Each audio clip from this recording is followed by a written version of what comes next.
धर्मवीर बालियान बने जाट महासभा कार्यकारिणी के अध्यक्ष। मुजफ्फरनगर जनपद जाट महासभा की नई कार्यकारिणी का गठन किया गया।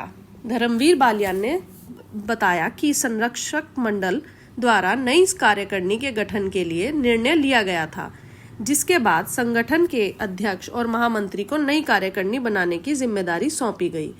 जाट महासभा की नई कार्यकारिणी के सभी सदस्यों को समाज के हित में कार्य करने एवं सभी वर्गों के पीड़ितों की आवाज बनकर उनको इंसाफ की दहलीज तक ले जाने के लिए शपथ दिलाई गई।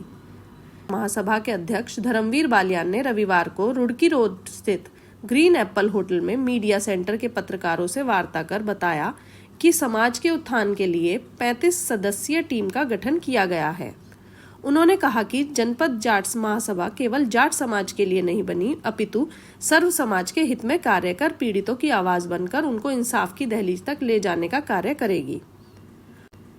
मुजफ्फरनगर के साथ साथ समूचा प्रदेश बदले की भावना की आग में सुलग रहा था। तब जनपद जाट महासभा द्वारा ही गरीबों एवं पीड़ितों का सहारा बनकर उनकी रक्षा करते हुए इंसाफ दिलाया गया था। जनपद जाट महासभा के अध्यक्ष धर्मवीर बालियान की अध्यक्षता में पूरी भव्यता के साथ नई कार्यकारिणी को समाज हित में पूर्ण निष्ठा एवं ईमानदारी से कार्य करने के लिए शपथ दिलाई गई। जी, क्या नाम हो गया आपका? धर्मवीर बालियान। आज प्रेस कॉन्फ्रेंस रखी है, क्या पूरा मामला है? पूरा मामला जनपद जाट महासभा की कार्यकारिणी का गठन था, उसे लेके प्रेस वार्ता रखी गई।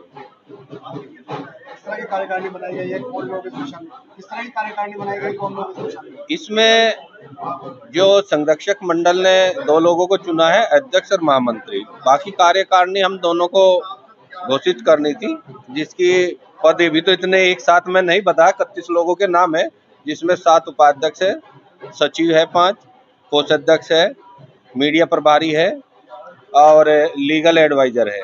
बाकी सदस्य के रूम में शपथ का कार्यक्रम था, जो शपथ ग्रहण आपसे पहले हमने ली है। जो नई कार्यकारिणी थी, सभी ने शपथ ली है। यही उद्देश्य है।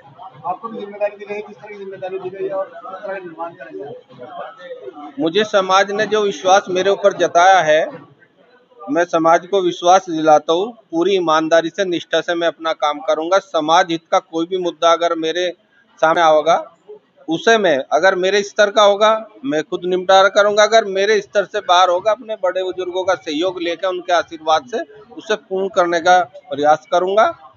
आपकी महासभा किस तरह का काम करती है?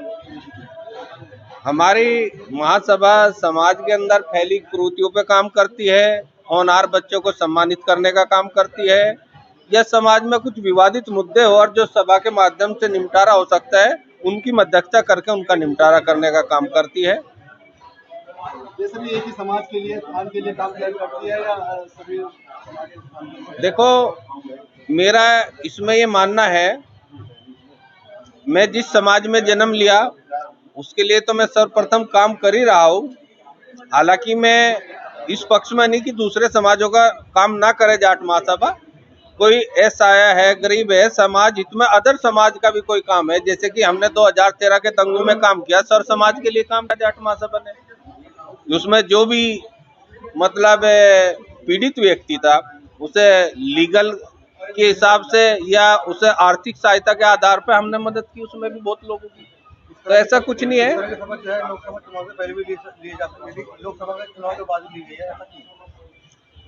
ऐसा था, ये मेरे ख्याल से मई 2022 में हमारा चुनाव हुआ था 3 वर्ष के लिए। जो पिछली सभा थी वो अपना कार्य जिम्मेदारी के साथ नहीं कर रही थी, काफी विवादित मुद्दे हो रहे थे। उसे लेके संरक्षक मंडल जो हमारा ऐसी स्थिति में फैसले लेता है, बहुमत के आधार पर उन्होंने उसको बर्खास्त किया और नई कार्यकारिणी का गठन किया। इसलिए इसमें ऐसा कुछ नहीं कि लोकसभा से पहले बाद में, चुनाव में सभी व्यस्त थे। चुनाव के बाद समाज के जिम्मेदार लोग फ्री हुए, सभी ने एक मीटिंग बुलाई, संरक्षक मंडल ने बहुमत के आधार पर यह फैसला लेकर नई कार्यकारिणी का गठन